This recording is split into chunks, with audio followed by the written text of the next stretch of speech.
Okay, good morning everyone. Good morning for watching mga kaibigan, mga bossing dyan. Good morning sa lahat. Ayan, ako'y nandito na sa tindahan nakaupo at ako'y nagbantay na. Ayan, maya maya magsasara na naman ako at mag-aarmusal naman ako. Di pa ako nag-aarmusal mga guys. Nuna ko muna yung pagbubukas dito, saka yung pagwawali sa kalsada namin. Ayan, malinis na. Ayan.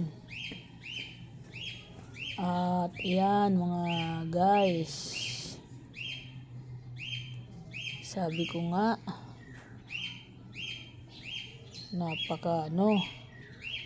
ganda ng kapanahunan natin ngayon. Sikat ng araw, maliwanag. Sana naman ay di na umulan, kaya lang sa hapon talaga umuulan. Yan, panalangin ko lang sa Panginoon na wag sana makarating. Wag umabot dito yung mga sakuna ng mga kasi natakot ako dun sa napanood ko sa balita sa saan ba yun? Dun sa Nalindol. Natakot talaga ako, nakakaawa yung mga tao dun. Masbate, Cebu, yan, mga ganun pala talaga pag malalakas ang lindol. Nagpapanik tayo talaga. Yan, mga nangyari, mga nawasak yung mga doon. Na yun, nakakatakot mga guys. Kaya pag alam niyo na kakaramdam na tayo ng medyo pag uga-uga kaunti, sabay na tayo tatakbo palabas po.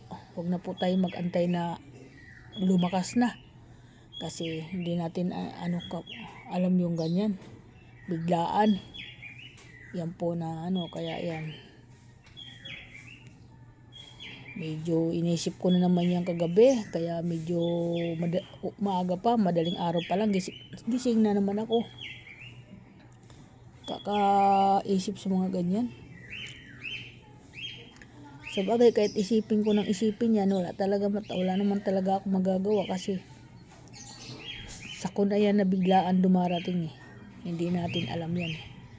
Yan yung tinatawag mga sakunang trahidor na hindi natin alam kung anong oras darating, anong araw darating, anong pitsa darating, anong buwan darating. Wala tayong kaalam. Kaya tayo naman, tayo na lang, mag-ready na lang tayo, makiramdam tayo, magmasid tayo sa mga ating lugar at kapaligiran ng ating bahay para pagtulog natin lagi hindi masyadong mahimbing kasi mahirap yan pag masyado tayong mahimbing, hindi tayo nagigising agad. Yan. Okay, thank you so much. Good morning everyone mga bossing. Bye bye.